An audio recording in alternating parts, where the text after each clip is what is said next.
Mesdames et messieurs, chers téléspectateurs de Canal 3 Bénin, bonjour. L'invité que nous vous présentons ce dimanche est un jeune béninois évoluant à l'extérieur depuis quelques années, mais il n'a jamais cessé de s'intéresser à ce qui se passe dans son pays, depuis notamment que le président Patrice Talon est à la manœuvre. Les réformes, leurs impacts sur le développement sont autant de choses qui retiennent son attention, même les derniers développements de l'actualité nationale ne le laisse pas indifférent. Mais au-delà, il se préoccupe de ce que sera le Bénin de demain et la façon dont nous devons penser et agir pour bâtir un pays où il fait bon vivre pour chacun et pour tous, et surtout pour répondre présent aux grands rendez-vous mondiaux de notre siècle. C'est le but d'ailleurs du mouvement libéral dont il est le précurseur et qu'il travaille à asseoir pour un éveil des consciences. Je n'irai pas plus loin.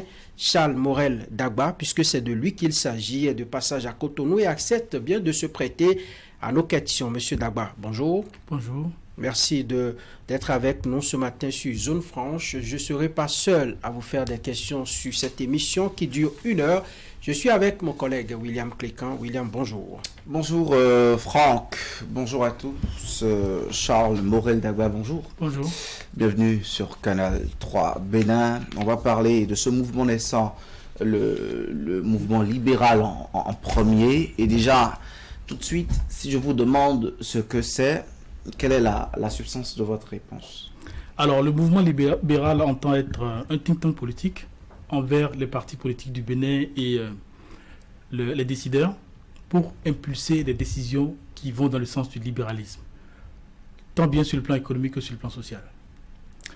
Et envers les populations, nous comptons travailler pour que tout ce qui contribue à la liberté, à une administration de qualité, soit amélioré.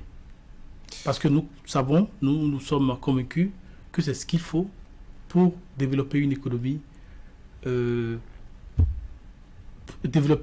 qualité. Voilà. Un think tank au Bénin, je ne dirais pas que c'est nouveau. On a des think tanks scientifiques dans des centres d'études, au niveau de certaines fondations par endroit. Mais nos politiciens, là, vous les entendez dans la réflexion, à la façon des think tanks, au modèle occidental? C'est justement parce qu'ils ne le font pas que nous avons décidé d'occuper la place. Nous allons faire de la politique qui pense.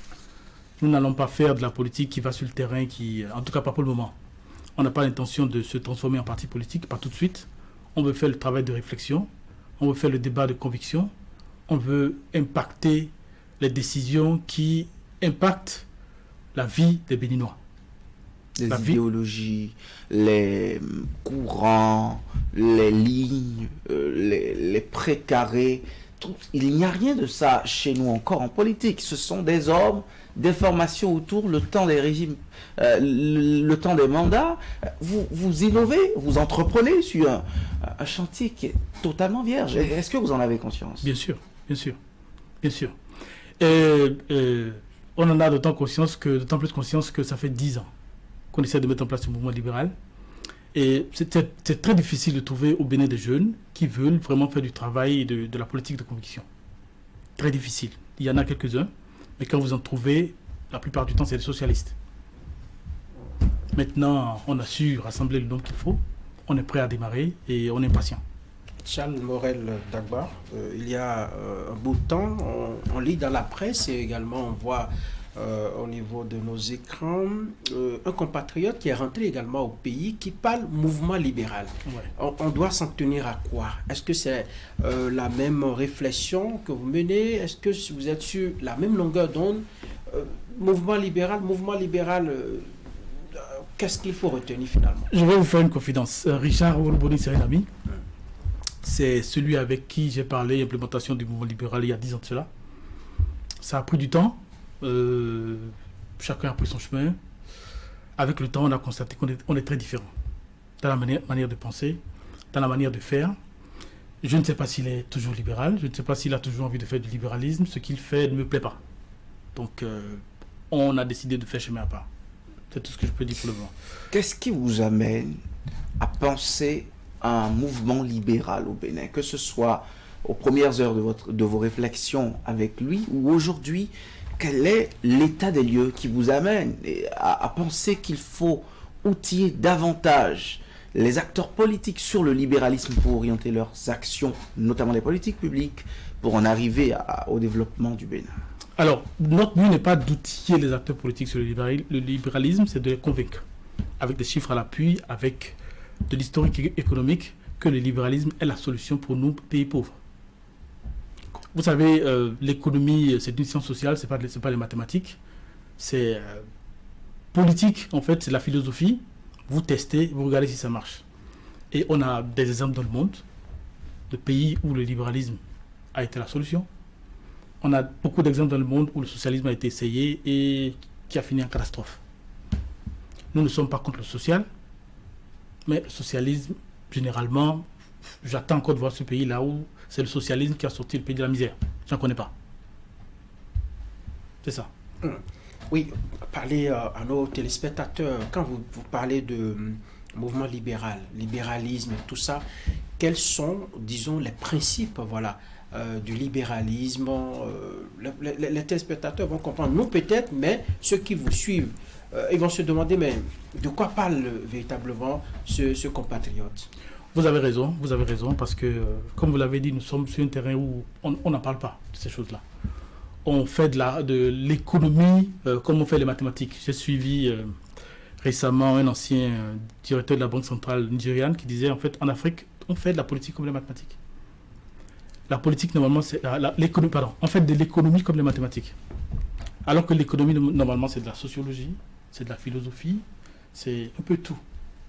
Et on a laissé tout cet aspect-là, et on fait l'économie comme les mathématiques. On arrive avec des gens qui pensent avoir toute la solution, qui implémentent, et les résultats sont là. On en verra tout à l'heure au bilan du chef de l'État. Mais ce qu'on peut dire pour le moment, c'est que nous n'avons pas encore trouvé la solution qui sort l'Afrique de la pauvreté. C'est clair. Le libéralisme, politiquement ou idéologiquement parlant, en politique, rime avec le capitalisme. Le mouvement libéral dont vous parlez, pour des gens qui ont le niveau du CEP au Bénin, qu'est-ce qu'ils doivent comprendre concrètement de votre apport ou de ce que vous amenez comme idéologie aux Béninois? Ce qu'il faut déjà comprendre, c'est que ce que veut le mouvement libéral, c'est un État qui se retire des activités économiques autant qu'il peut, autant que possible. Nous voulons concrètement moins d'État et mieux d'État, pour paraphraser l'ancien président sénégalais Abdou Diouf, qui pourtant est un socialiste. Nous voulons que l'État se retire de tout ce qui n'est pas de son devoir constitutionnel. Parce que nous pensons que sur le domaine économique, l'État est mauvais, les chiffres sont là. Même sur le domaine de la santé, sur le domaine de l'éducation, qui sont aussi, selon comment on interprète la Constitution, comme un devoir de l'État, mais les résultats des écoles publiques, quand vous les comparez aux autres, ils sont pas brillants. Y a-t-il un seul courant idéologique dans le monde où l'État n'est pas du tout sur le marché économique? L'État n'est pas un agent économique? Est-ce qu'il y a un courant économique dans le monde où l'État n'est pas un agent économique? Alors, vous allez me faire parler de l'histoire du monde. L'économie, il y a... quand vous prenez les grands pays, en fait, il y a 2-3 siècles, il y avait ce qu'on appelait le mercantilisme, où c'était l'économie qui était dirigée par l'État, carrément. Dans les pays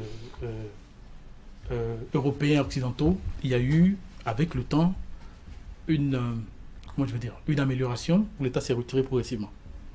Donc, dans certains pays, vous avez encore certains vestiges, en fait, de cette époque-là. Vous avez des entreprises publiques, vous avez des entreprises à capitaux publics. Mais le mouvement a été le retrait de l'État des activités économiques. Est-ce qu'il y a est-ce qu'il y a un pays où l'État n'est pas du tout dans l'économie? Je n'en connais pas. Il y en a quand même un peu. Mais ce qu'on peut dire déjà, c'est que dans les pays qui ont progressé, le mouvement a été le retrait de l'État des activités économiques. Dites-moi, aujourd'hui, quand vous faites une radioscopie, est-ce que nous avons en Afrique nous sommes économiquement solides pour qu'on demande à l'État de se retirer de l'économie, de respecter ce qui est constitutionnellement prévu. Est-ce qu'il n'y a pas une sorte de régulation qu'il faut laisser à l'État afin de ne pas aller dans tous les sens, afin de mieux nous coordonner? Alors, c'est une très bonne question. D'abord, quand on demande à l'État de se retirer, ça ne veut pas dire qu'il ne devait pas regarder ce qui se fait. Alors, dites-nous à quel niveau l'État doit agir, jusqu'à quel niveau, quelles sont les limites qu'on doit poser à l'État par rapport à tout ce que vous défendez? Alors, le libéralisme, en fait, dans le libéralisme, il y a plusieurs courants. Il y a des libéraux de droite, d'extrême droite, et il y a des libéraux du centre. Nous sommes des libéraux du centre. Nous pensons que l'État doit se limiter à la régulation des marchés. L'État doit se limiter à l'impulsion en fait des secteurs économiques clés pour l'économie. Mais il ne doit pas lui-même faire l'économie en fait. Parce que quand l'État lui-même fait l'économie, ça ne marche pas. Je vous donnerai des exemples. Oui, convainquez-nous. Là, on a besoin des chiffres. Là, on a besoin de savoir combien la présence de l'État est nuisible à nos économies. Parce que, en fait, c'est un concurrent déloyal. De taille soit-il, l'État, mais est-ce que les grandes nations en sont arrivées là sans que l'État soit un agent économique de taille et un pourvoyeur, un grand pourvoyeur en tant que participant de l'activité économique? Alors, ils ont été à une époque... l'État a été à une époque le plus grand joueur en fait de l'activité économique, mais c'est plus le cas parce que ces pensées économiques en fait ont engendré des crises dont la suite a été que l'État se retire. Vous voyez, je vais faire une petite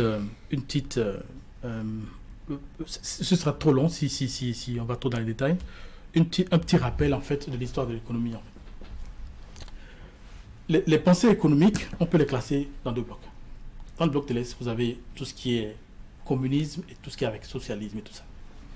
Dans le bloc occidental, nous avons eu avant la crise de 1929, la Grande Dépression aux États-Unis, il y avait ce qu'on appelle la théorie du ruissellement. C'est quelques privés dans l'économie qui avaient l'économie. En fait, l'État donnait à des privés, quelques privés, le monopole. Cette théorie a conduit à la Grande Dépression. Parce que il y avait un tout petit monde qui faisait l'économie. On est allé à la surproduction. Ça a conduit à la déflation. Ça a conduit à une crise. Il y a un contexte géopolitique qu'on n'ignore pas à l'époque. Vous n'allez pas me dire qu'il n'y a que des soubassements économiques aux événements du World Trade Center auxquels vous faites allusion. La Grande Dépression, ce qui a causé la Grande Dépression, c'était ça. C'était il y a économiquement, hein, il y a plusieurs interprétations.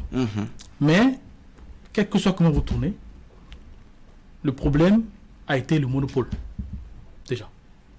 Quand je parle de l'Occident, a été le monopole d'un petit groupe. Et tous les autres acteurs étaient soit à la bourse, ou Wall Street, soit les travailleurs. Et ce petit groupe qui faisait l'économie, en fait, n'a pas su répondre, en fait, aux exigences du marché. À un moment donné, ils ont surproduit.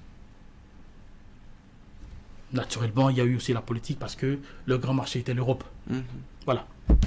Mais le nœud était qu'il y a eu surproduction parce qu'il y avait un tout petit groupe qui faisait l'économie.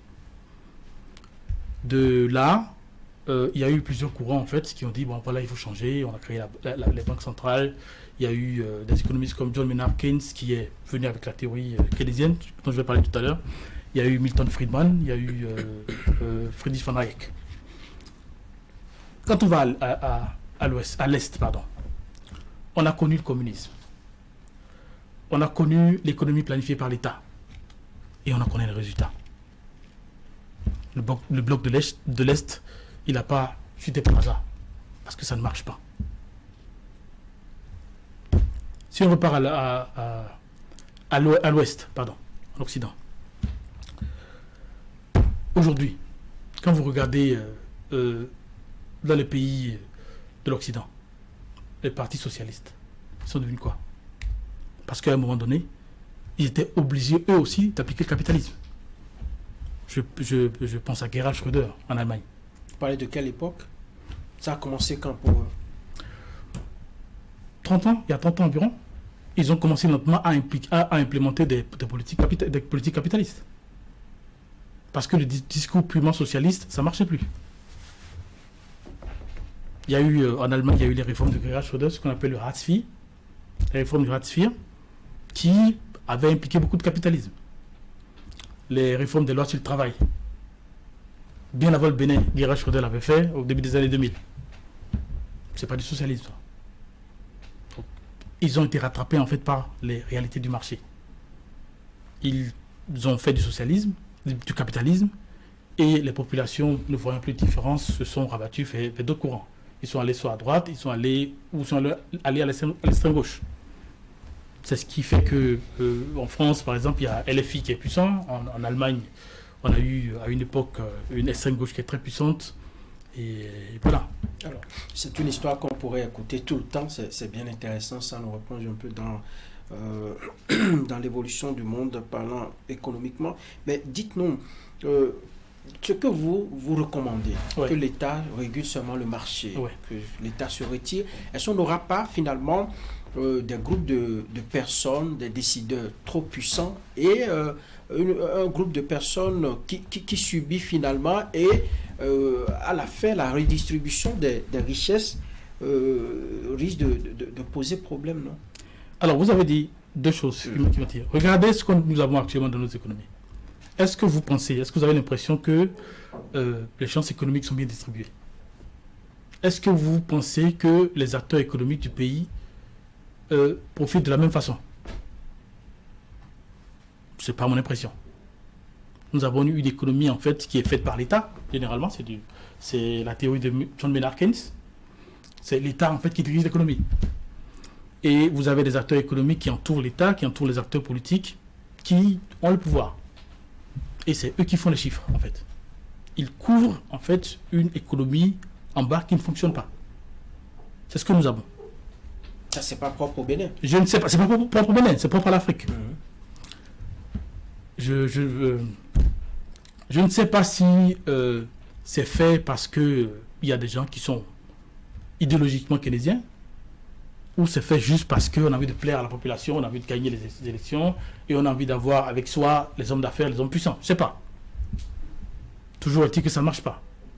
Nous allons venir tout à l'heure au bilan. J'ai quelques chiffres là. Avant le bilan, est-ce que vous avez vu l'adaptabilité de cette mesure? Nous parlons d'une évolution mondiale, l'économie elle est universelle. Bien sûr. Mais vous voyez notre marché, vous voyez nos économies à nous, vous dites là, ce que les gens disent vulgairement ici, comme chaque mandat et chaque pouvoir fait ses rois. Aujourd'hui, est-ce que vous pensez que le libéralisme pur et idéologique peut être implémenté dans les États comme les nôtres? En fait, je ne vois pas de raison pour lesquelles ils ne peuvent pas être implémentés. Je vais vous dire, quand vous prenez le budget béninois et que vous le divisez par la population, ça fait 20 000 francs par mois. Avec 20 000 francs, vous êtes censé régler la sécurité, la santé, l'éducation et tout le reste. C'est pas possible. L'État ne peut pas résoudre des problèmes que nous avons. Il faut un secteur privé dynamique. Il faut un secteur privé qui n'est pas fait que des gens qui sont entourés du pouvoir. Sinon, on ne s'en sortira pas. C'est mathématique, c'est pas possible. Nous avons une capacité d'endettement qui est limitée. Et je vois déjà les anti-CFA qui disent, voilà, il faut se débarrasser de la France, il faut imprimer de l'argent, mais la réalité est que même notre capacité d'absorber de la dette est limitée. Parce que dès que vous dépassez une limite, les 70% de l'UEMOA, en fait, c'est pas anodin. Dès que vous dépassez une limite, vous allez créer de l'inflation. Sous le président Yahya Boni, il a eu la superbe idée, en fait, de faire de l'empowerment aux pauvres, avec les microcrédits. Qu'est-ce qui s'est passé? On a eu une inflation de plus de 35% sur les 10 ans. C'est-à-dire qu'il y a eu de l'argent nuisible dans l'économie. Il y a eu de l'argent qui n'a pas servi à faire de la richesse. C'est ce que ça veut dire. Et pourtant, pourquoi on avait l'impression que ça allait, que bon, les choses étaient moins dures? L'argent circulait. Voilà. Qui avait le qu'on employait. Vous savez, ce que je pense, j'ai pas de chiffres pour ça, ce que je pense, c'est qu'il y a dans les zones urbaines quelques populations qui étaient proches en fait des gens du pouvoir qui ont profité. Sinon, il n'y a pas de chiffres qui disent que l'économie se portait mieux sous le président Yahi. Je n'en connais pas. On peut aller peut-être sur quelques chiffres de la pauvreté multidimensionnelle. J'en ai fait le débat avec quelques amis, mais non. Non. Quand vous regardez... C'est-à-dire que sous les 10 dernières années, enfin, sous Yahi, l'économie était fébrile, c'est ce que vous voulez dire? Non, je vais faire un petit rappel, en fait, d'où on est parti en économie. Vous voyez, on a quitté la période marxiste en 1990. Le président Soglo est arrivé. Et il fallait implémenter, en fait, le programme d'ajustement structurel, qui est de conception libérale. C'est du Milton Friedman, le PASS, qui devrait être implémenté en 1990. Mais, puisque le libéralisme en Afrique, ça fait peur, on est allé un peu plus sur du keynésianisme. Ça veut dire quoi? On a confondu la libéralisation à la privatisation. Au lieu de libéraliser les marchés, on a donné ce qui était du public à des privés, et ça s'est empiré. Parce que quand vous avez de l'économie qui est faite par du public, vous avez des services inefficaces, mais quand vous avez un monopole privé, vous avez non seulement des services inefficaces, mais des services inefficaces qui sont chers. Parce que le privé, il veut faire du profit. Quand il n'y a pas de la concurrence, ça ne marche pas. C'est ce qu'on a eu, en fait, sous le président Soglo. Le président Kékou est arrivé, il a dit, bon, moi, j'ai envie de faire des riches béninois. C'est ma lecture. Il y a eu quelques riches, quelques personnes qui sont enrichies. C'est la théorie du ruissellement, vous vous rappelez, celle qui a conduit aux États-Unis à la Grande Dépression. Ça n'a jamais jailli, en fait, sur la population. Ça marche à Abuja, à côté. Vous avez des chiffres? Je ne suis pas économiste, moi je suis journaliste. Je vais vous dire, le produit intérieur brut, le PIB par tête du Nigeria, ça fait environ un tiers du PIB par tête du Botswana. En PIB par tête, la Côte d'Ivoire dépasse le Nigeria. Ça ne marche pas, c'est pas vrai. Ce qu'on voit, on voit des riches qui ont l'économie. C'est une oligarchie libérale? Elle n'est pas du tout libérale, pas du tout. Pas du tout. Ah, ça aussi, c'est du capitalisme, dira-t-on. Ce qui se passe au Nigeria, c'est... Le président Tinubu est venu avec des politiques libérales. Et je parie sur lui qu'il va résoudre des problèmes que ses prédécesseurs, pendant des années, n'ont pas pu résoudre, notamment sur le problème de l'énergie. Quand il est arrivé, il a tout de suite libéralisé le secteur. Et je pense que c'est ce qu'on aurait dû faire au Bénin depuis 2016. Il a tout de suite libéralisé le secteur, ça permet à l'État de se concentrer. Au Bénin, c'est libéralisé. Depuis 2020, je pense, le secteur privé peut entrer dans l'énergie. Pour moi, ça a duré trop longtemps.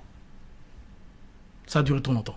Parce que quand vous voyez ce qu'il y avait à investir dans l'énergie, on n'était pas capable de le faire seul. Si j'avais été ministre de l'énergie, je me serais concentré sur le réseau. Parce que pour nous, c'est ce qu'on appelle en anglais le bottleneck. Le problème, il était là. Il y avait la possibilité peut-être d'acheter chez les voisins, mais le problème, le réseau, il est intact. Pendant 60 ans pratiquement, quand vous regardez tous les pays, bon, pas tous les pays, la plupart des pays d'Afrique, les sociétés d'énergie, elles ne se portent pas bien. Parce qu'on n'a pas investi, on n'a pas amélioré le réseau. Parce qu'il y a eu du socialisme, on a voulu donner de l'électricité à tout le monde, voilà. Donc il y a eu des sociétés d'énergie en fait qui n'ont pas fonctionné comme c'était. Alors, c'est bon, vous avez fini sur les détails. Après Kérékou, Yahi Boni. Voilà. Ensuite, vous terminez pour qu'on évolue rapidement. Exactement. Le président Kérékou, il a tenté de faire ce qu'on appelle la théorie du ruissellement. Ça n'a pas marché. Et le président Yahi a voulu corriger un peu. Il est venu avec cette théorie keynésienne, en fait, l'État qui fait l'économie, mais on va donner un peu aux pauvres. Ce que lui n'a pas fait, par contre, il n'a pas préparé la sociologie des populations, à absorber en fait cet argent, à faire de cet argent qu'il recevait, à créer avec de la richesse. Qu'est-ce que ça a créé? Ça a créé de l'inflation. Quand il y a inflation, il y a pauvreté. On ne peut pas me dire, il n'y a pas de chiffres qui disent que les populations se portaient mieux sous le président Yahi, ce que je ne connais pas. Moi, je parle de chiffres, je n'ai rien contre le président Yahi, mais c'est des chiffres.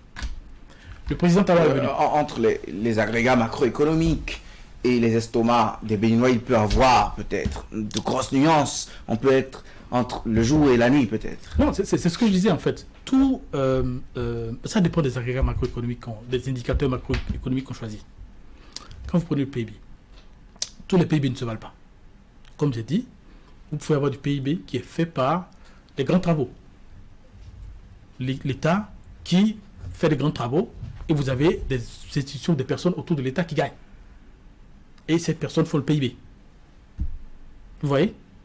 Vous pouvez avoir du PIB qui n'est pas du tout distribué. C'est ce qu'on a en Afrique, en fait. On a le même problème quand vous comparez les chiffres de la Côte d'Ivoire, du Sénégal et du Bénin. C'est la même chose. Parce qu'on implémente exactement les mêmes politiques. Une économie qui est faite par l'État. Ce qui s'est passé, je vais arriver au président Talon. Alors, il est venu avec la même politique keynésienne, l'économie faite par l'État, mais avec de la rationalisation des dépenses.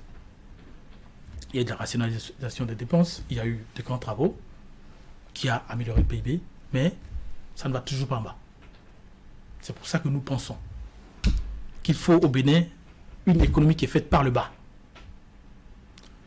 Moi, je suis arrivé pour 2 semaines. J'ai pratiquement passé 2 semaines pour faire de la prospection de banques. Parce qu'il n'y a nulle part où je peux aller pour avoir les informations que je voulais. Une économie ne se développe pas comme ça. J'ai dû trader pendant 1 semaine une importante somme d'argent dans mon sac. Parce que quand vous allez à la banque, soit il n'y a pas le réseau, soit il y a trop de monde. Comment vous voulez qu'une économie fonctionne comme ça? C'est pas possible. En bas... Nous avons plusieurs banques. Vous avez fait le tour de toutes les banques. Et la situation elle est pareille au Bénin? Alors, je vais vous dire ce que un des banquiers m'a confié. On a parlé en fait de la politique de garantie. Parce que quand vous parlez de l'économie du bas, vous parlez en fait des moyens qu'il faut en fait pour l'individu lambda de produire. L'économie, c'est simple, c'est la mise en communication du savoir-faire, du capital et des moyens de production. C'est ça l'économie. Et c'est ce qu'il faut faire pour l'individu. La rencontre de l'offre et de la demande. Oui, avant l'offre et la demande, il faut déjà produire. Et pour produire, il faut du savoir-faire, il faut du capital et il faut des moyens de production. Et le rôle de l'État, en fait, devrait être de garantir cela à tout le monde. Bon, tout le monde, c'est un peu exagéré. De détecter les entrepreneurs. Il y a un truc insensé qu'on fait en Afrique, on forme des entrepreneurs. J'ai jamais vu quelque part que ça a marché. Soit vous êtes entrepreneur, soit vous ne l'êtes pas. C'est peut-être pour fuir un peu le discours sur le chômage. Bon, c'était une parenthèse. Est-ce que l'essentiel est de fuir ou de résoudre le problème? Je ne connais pas de mécanisme encore au Bénin pour détecter les entrepreneurs. Je n'en connais pas. Je connais beaucoup de mécanismes, beaucoup de politiques, mais je ne connais pas de mécanisme pour détecter les entrepreneurs. Parlant en fait de politiques qui sont venues un peu trop tard, moi, j'ai été ravi de voir que l'État met en place un fonds de garantie pour les PME. Ça manquait depuis 1990. Quand vous regardez notre environnement bancaire, on a des banques commerciales, on n'a pas de banque d'investissement. Vous êtes jeune, vous avez un projet. On a une petite économie, non? Où ça? Le Bénin a une petite économie, n'est-ce pas? Oui, mais justement, c'est parce qu'on a une petite économie qu'on a besoin en fait de capital. On a besoin de solutions qui fournissent le capital aux gens qui sont entrepreneurs, qui ont le savoir-faire, qui veulent produire. Si vous êtes d'une famille pauvre, vous avez une bonne idée, vous faites comment? La réalité est qu'au Bénin, vous êtes foutu. Vous priez Dieu? Ouais, c'est tout ce que vous avez à faire. Allez, est-ce qu'on peut évoluer dans le... Avant d'en arriver au bilan de 8 ans du président Patrice Talon, les idées que vous défendez, enfin votre idéologie, de quels moyens disposez-vous? Quelle stratégie vous allez adopter? Parce que vous dites que vous traînez ces idées-là depuis une dizaine d'années, oui, pour rallier beaucoup de jeunes à votre cause, pour rallier des décideurs à votre cause. Comment vous allez vous y prendre? Alors, ce que vous voulez en fait, c'est d'avoir des jeunes qui sont capables, qui ont la volonté de faire le travail de convaincre. De convaincre déjà, avant d'aller à la masse, on va d'abord convaincre les politiques. Soit les décideurs, soit les partis politiques. C'est plus rapide. Parce que pour convaincre la masse, ça va prendre du temps. nous avons un réseau dans lequel nous avons fait du lobbyisme. On va essayer de les convaincre parce que nous avons la chance qu'il n'y a pas le débat idéologique qui ne se fait pas. Quand vous regardez en fait l'univers politique béninois, vous avez des partis où tout ce qu'on dit, c'est comment gagner le pouvoir. Comment gérer le pouvoir. Personne n'y pense pour le moment. Donc, nous avons l'espoir qu'il y a parmi tout ce monde des gens qui ont quand même un petit peu de conscience et qui vont nous ouvrir les oreilles. Vous avez prospecté le marché?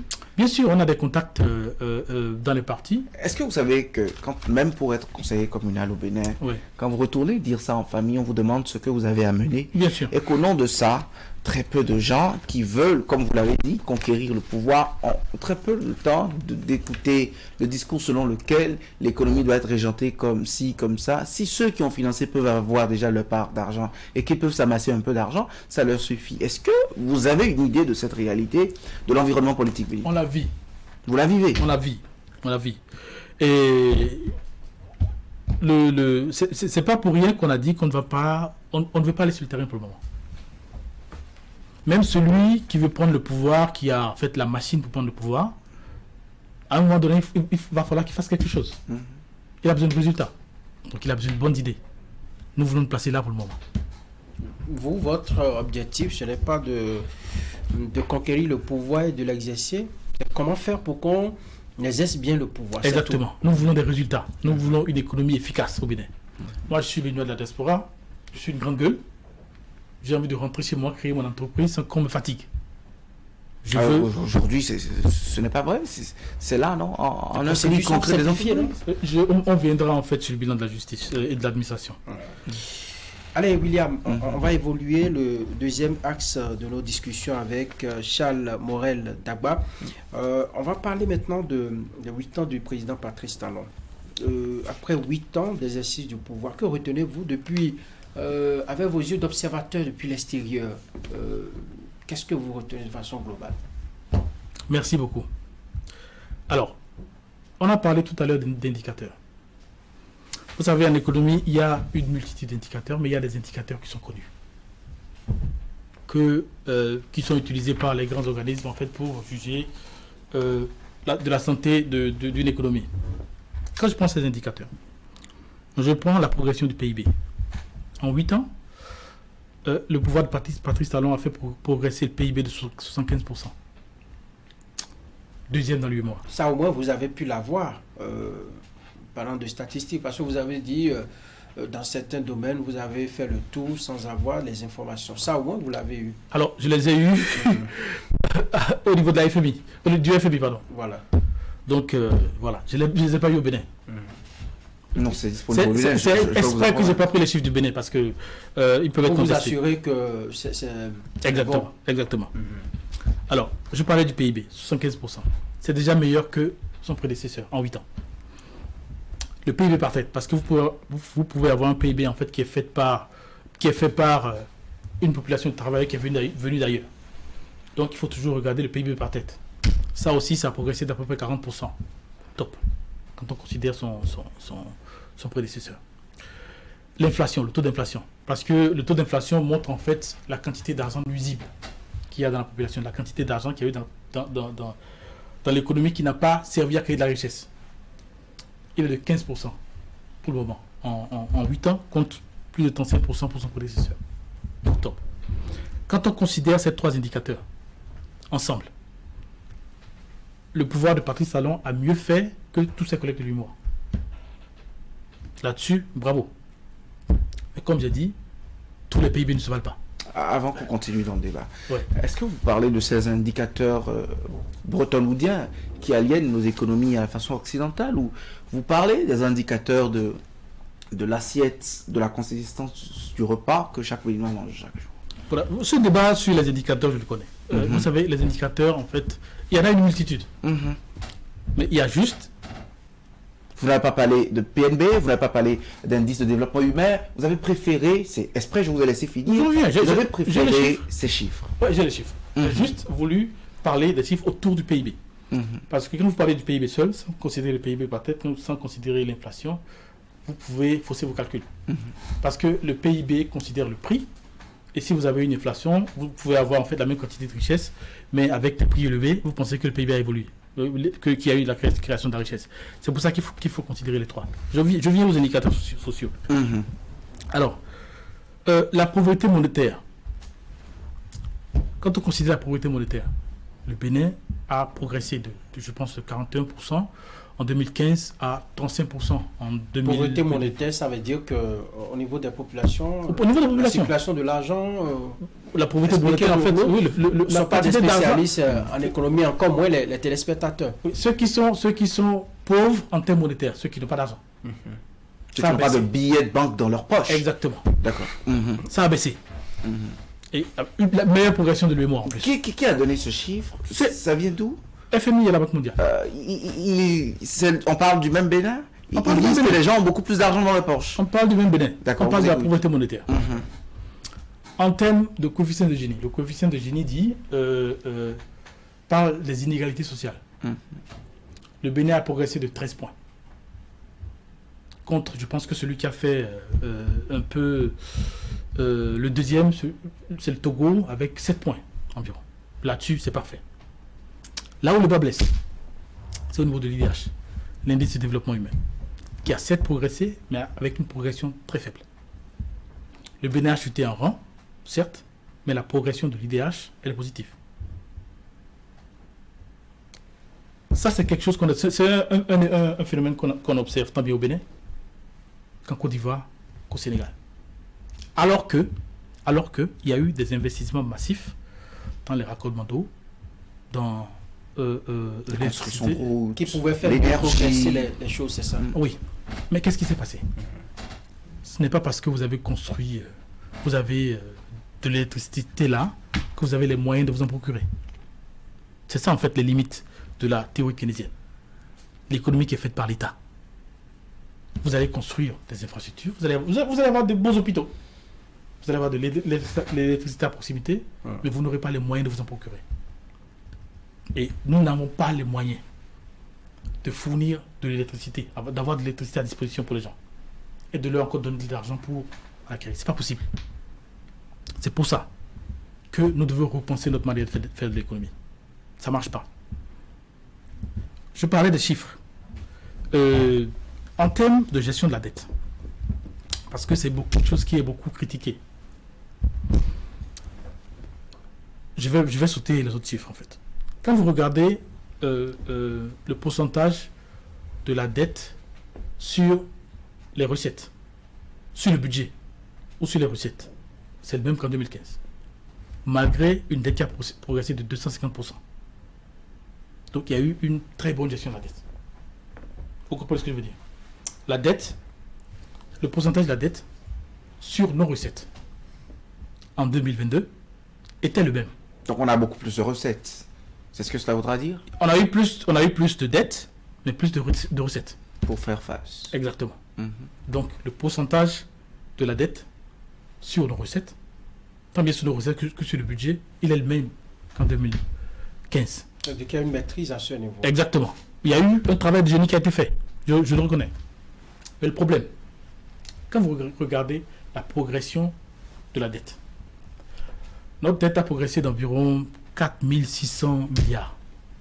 Ça doit faire 7 milliards de dollars.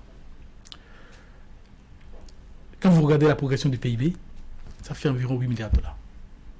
Et on parle de la dette publique. Donc il y a eu aussi de la dette privée. Ça veut dire que ce qu'a engendré notre dette n'est pas suffisant. Parce que quand vous avez injecté 7 milliards de dollars dans une économie, vous espérez avoir, je ne sais pas, 8, 9, 10. Et quand vous ajoutez la dette privée, ça devait être plus. Mais on ne va pas. C'est possible, en fait, que cette quantité d'argent soit cachée dans des projets, en fait, qui ne sont pas encore rentables. C'est possible. Je ne sais pas si c'est ce chiffre. Mais c'est alarmant. À côté de tout ce qui est beau, il y a ce petit truc qu'il faut corriger. Vous voyez ce que je veux dire? Je vais... Et comment le corriger? Oui. Justement, il faut changer la manière de concevoir l'économie. Il faut construire l'économie par le bas. Notre économie, elle est pensée selon vous. Quand vous voyez les trajectoires, vous lisez aisément ces chiffres, vous y voyez une théorie qui est maîtresse de cette manière de faire? La théorie keynésienne. L'économie dirigée par l'État. C'est ça, ce qu'on vit. On vacille entre le socialisme et le dirigisme. Merci. Les deux sont du dirigisme de toute façon. On fait du dirigisme. Soit du dirigisme socialiste, soit du dirigisme libéral qui est Keynes. Au pays, on pense à un ultralibéralisme aujourd'hui, vu que, comme vous le reconnaissez, au bas, on ne voit pas toute cette quantité d'argent éjecté dans l'économie. Qu'est-ce que vous en dites avec votre analyse que vous faites du Bénin d'aujourd'hui? Je ne vois pas du tout d'ultralibéralisme. Je pense que le président Talon mène une politique progressiste, libéralisme de gauche. C'est pas pour moi. Pour moi, il n'est pas assez libéral. Il n'est pas assez de droite. Il n'est pas assez capitaliste. N'est-ce pas un choix un peu prudent? C'est possible. C'est possible. Peut-être qu'il veut être prudent. Peut-être qu'il veut être. Peut-être que c'est son idéologie. Je sais pas. Mais est-ce que ça marche pour le développement du pays? On progresse. Mais est-ce qu'on est où on devrait? Je vous ai parlé en fait de la progression de la dette. Et ce que ça nous a rapporté en termes de PIB. Pour moi, c'est pas suffisant. On a encore des efforts à faire. Ah ouais, c'est clair. Parce que... Oui. Oui. Je vous écoute. J'ai une petite théorie, je vais titiller un peu. D'accord, parce que justement, c'est la question que j'allais vous faire. Oui. Face à ça, vous proposez un médicament qui a une plus grande efficacité. C'est quel comprimé? Quelle est la posologie? Et quelle est son efficacité probable pour notre économie? Alors, quand vous allez envoyer vers le bas le capital, les moyens de production, le savoir-faire, vous aurez des populations qui auront les moyens déjà de s'approvisionner en eau potable, en énergie. Et peut-être que l'État n'aura même pas besoin de le faire. Ils vont peut-être le faire eux-mêmes.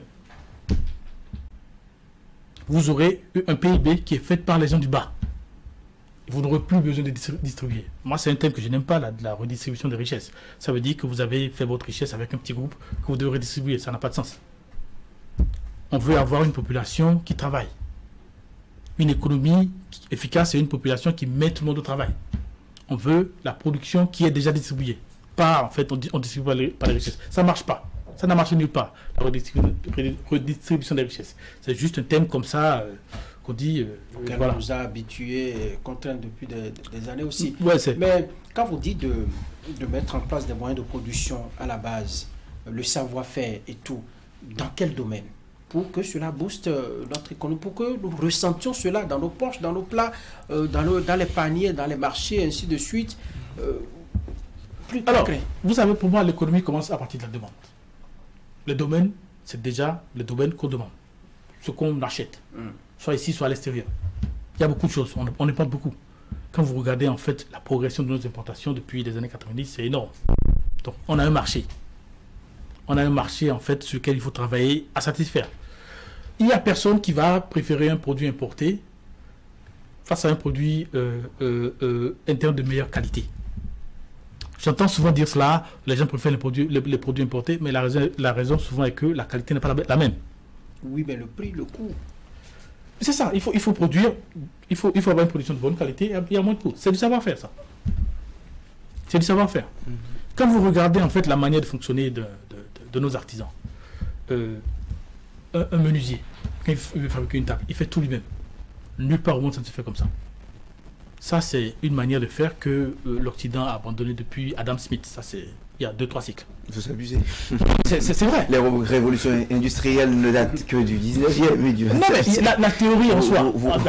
La théorie en soi. Très loin. Oui, non, mais franchement, il y a en fait des secteurs où on peut impulser le développement, où on ne fait pas. Je vais vous donner un exemple. Moi, pour mes bureaux, j'ai d'abord voulu acheter des tables en euros. Il y a un matin qui m'a appelé et m'a dit, mais attends, pourquoi est-ce que tu ne commandes pas aux artisans d'ici? Je me suis dit, bon, je vais faire l'effort. Je suis venu avec le modèle. Donc, il fallait que je fasse faire par plusieurs personnes. Par quelqu'un qui est spécialiste du bois, un autre qui est spécialiste du métal et tout. On s'est rendu compte tout de suite que pour que ça marche, il faut qu'on fasse des dessins, il faut qu'en fait, qu'il y ait adéquation entre les dimensions. Ça, je vais chez n'importe quel artisan, je ne sais pas, Quel pays? Donnez-moi un pays, Bangladesh. J'exagère peut-être. Non, vous abusez. Alors, vous abusez, on parle du Bénin quand même. Vous savez, il y a des choses, j'ai parlé tout à l'heure avec un jeune qui venait de Seven City. On parle de l'intelligence artificielle et tout. J'ai lu le programme béninois le programme de l'intelligence artificielle. Tout ce que je ne vois pas dedans, c'est comment est-ce qu'on fait pour que ce soit un catalyseur économique. Je n'en vois pas. Je parle de formation, ça parle d'infrastructure, mais pas comment est-ce qu'on fait pour que ce soit un catalyseur économique. Il n'y a personne qui parle de comment amener la technologie aux menuisiers, aux maçons. Parce que ceux qui font l'économie, c'est eux. Moi, j'ai une petite anecdote. J'ai écouté le président ougandais parler. Il était à une conférence où ça parlait de télécommunications. Donc, il y a ces pairs qui ont parlé de voilà ce que les télécommunications pourraient rapporter à l'économie et tout. Et c'est arrivé sur son tour, il a dit vous savez, moi, les télécommunications, je ne m'y connais pas. Alors, j'ai appelé mes experts, je leur ai demandé mais c'est quoi? Ils m'ont expliqué. J'ai demandé si ça peut aider à produire la patate. Ils ont dit non. Alors, j'ai demandé pourquoi devrais-je investir dans quelque chose qui va servir aux femmes Mousséveni au pouvoir depuis les années 80. À comporter les ragots. On le comprend. Pardon? Mousséveni au pouvoir depuis les années 80, vous le comprenez. Est-ce que ce qu'il dit n'a pas de sens? Regardez la télécommunication.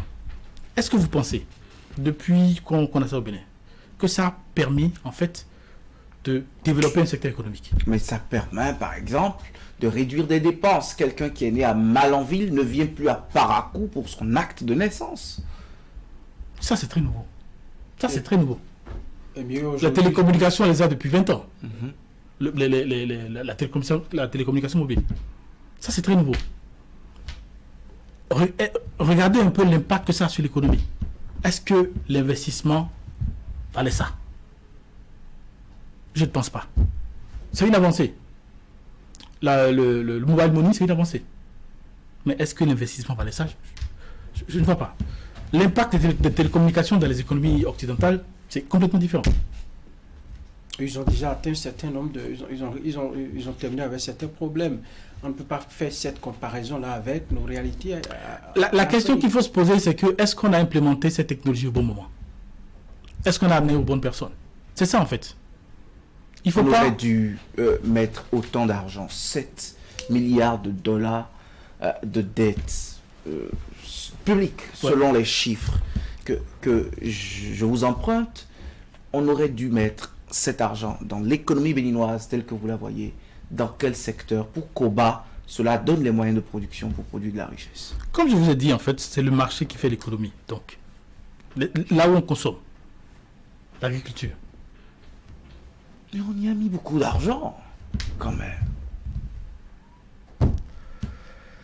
Moi, j'ai une société agricole.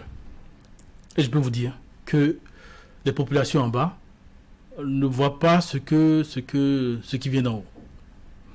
Il y a un truc souvent qu'on oublie en Afrique. Ce n'est pas un problème béninois. Nous avons une administration incompétente et corrompue. C'est ça. Le président Talon fait des efforts, mais ça... Bien péremptoire.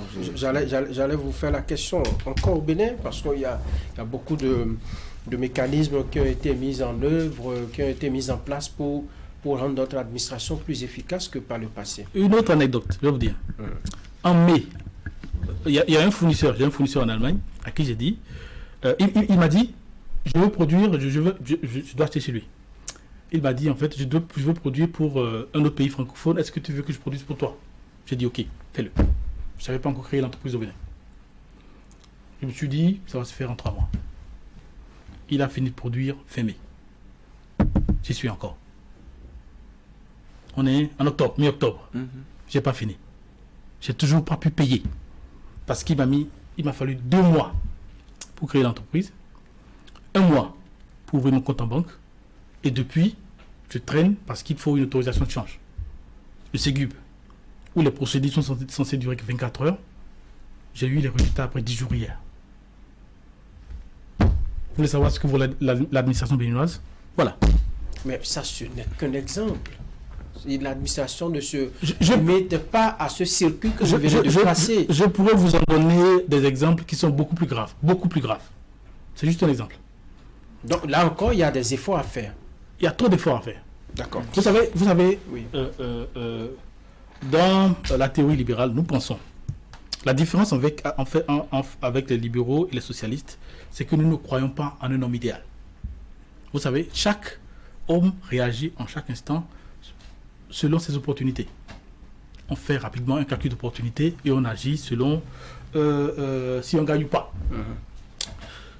Quand quelqu'un fait de la corruption, qu'est-ce qu'il regarde? Il regarde ce qu'il gagne et ce qu'il risque s'il fait la corruption.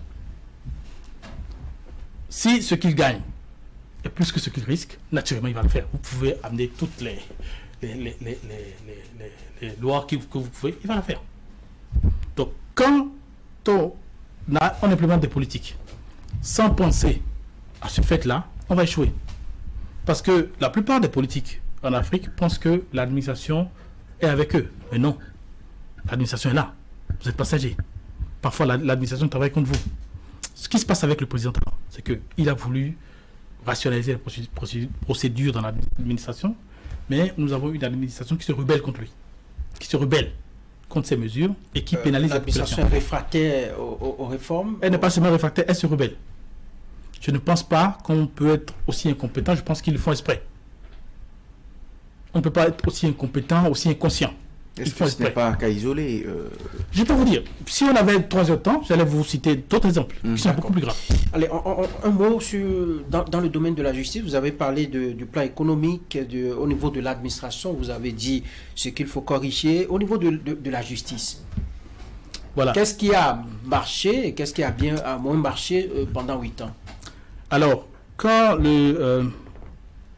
Joseph Djoguinou était ministre, j'étais vraiment heureux. Parce qu'il parlait des choses en fait qui me tenaient à cœur. C'est l'amélioration de la vie carcérale, parce que nous sommes tous des prisonniers ambulants. La belle preuve, c'est que nous avons des ministres de la justice aujourd'hui qui sont en exil ou qui n'ont pas encore répondu à la justice. C'est important. Nous avons des personnes ou des citoyens qui, à un moment donné, sont tombés sous le coup de la loi, mais ça ne fait pas d'eux pour autant des sous-hommes. Donc c'est très important de s'occuper d'eux dans les prisons. J'ai été très content en fait qu'il a entamé en fait ces politiques. J'ai entendu parler des audits dans la justice, qu'on audite en fait la justice, les décisions de justice. J'ai apprécié. La séparation des maisons d'arrêt des prisons. Quelqu'un qui est en attente de procès ne devrait pas être au même lieu que quelqu'un qui est en prison. J'ai apprécié. Aujourd'hui, 8 ans après, pas plus tard qu'hier, j'ai lu des décisions de justice. J'étais scandalisé. Vous avez des décisions qu'un juge a rendues qui n'étaient pas motivées. Ça sentait, ça puait l'abus de pouvoir. Et je profite de l'occasion pour demander à ce qu'on améliore le Conseil supérieur de la magistrature.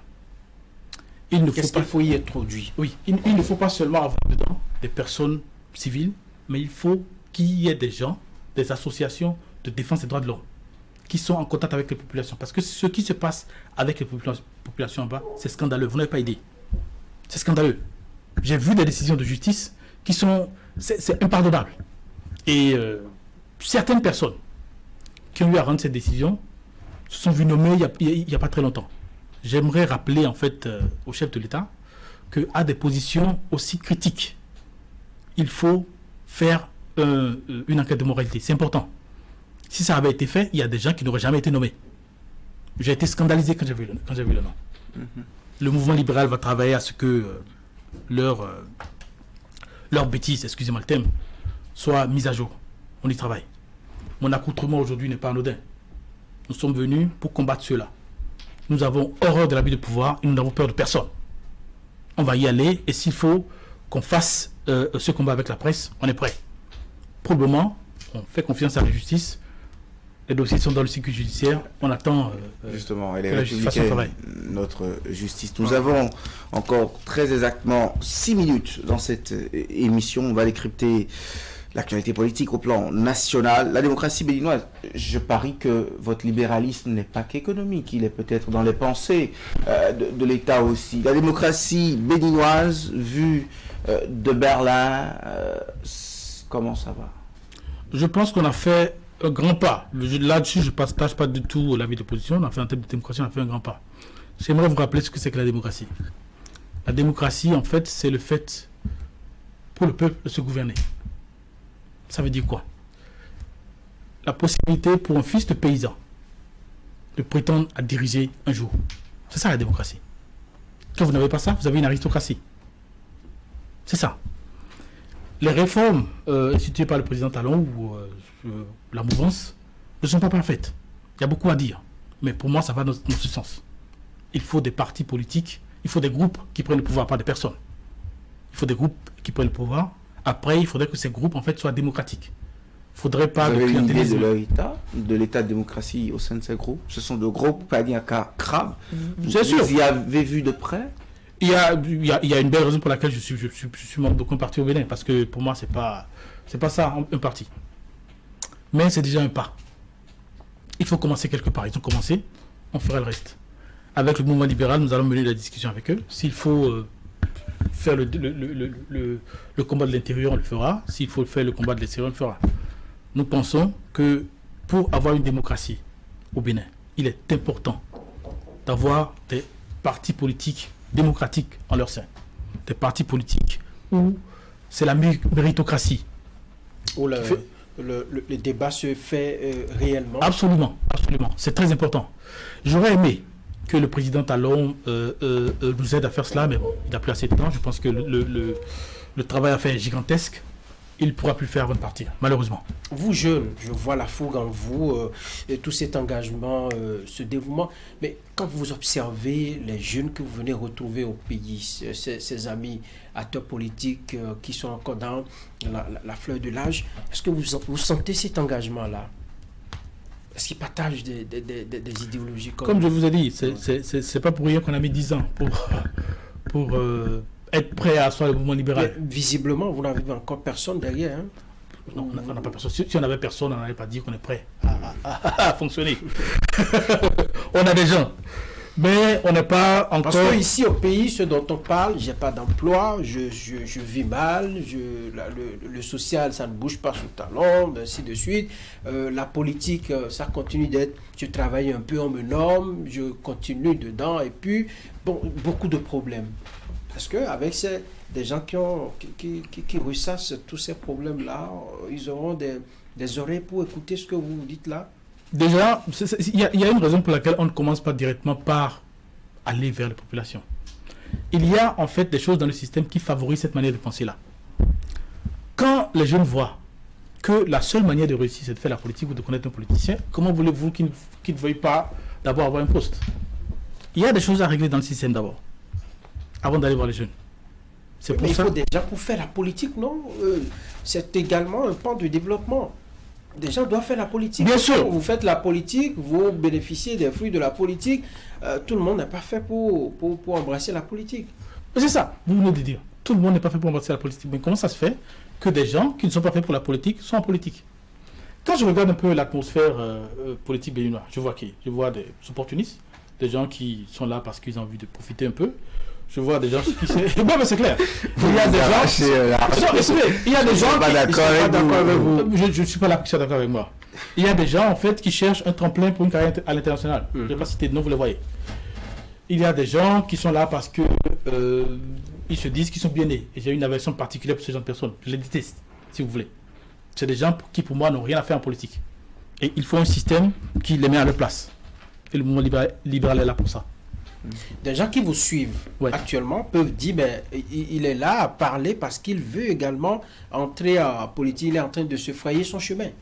Écoutez, vous avez quel argument pour démonter un argument pareil? Alors, ça fait 8 ans que j'entends que des gens déposent leur CV à des lieux pour être nommés. Je n'ai jamais fait ça.